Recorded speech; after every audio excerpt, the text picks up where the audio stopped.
Are you concerned about the security of your Facebook account on your PC? Follow these simple steps to turn on security alerts and stay informed about any unauthorized access attempts. Begin by opening facebook.com.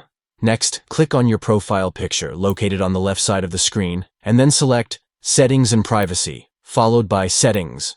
Navigate to the Security and Login section. Look for Login Alerts and click on the Edit button next to it. This will allow you to customize your login alert settings. Now, it's time to turn on login alerts to receive notifications whenever there is unusual activity on your account. This added layer of security will help you quickly identify and address any potential security threats. Once you've enabled login alerts, don't forget to save the changes to ensure that your settings are updated and active. By following these steps, you can proactively protect your Facebook account and stay informed about any suspicious login attempts. Enhance your online security and keep your account safe from unauthorized access. Stay vigilant and prioritize your digital safety.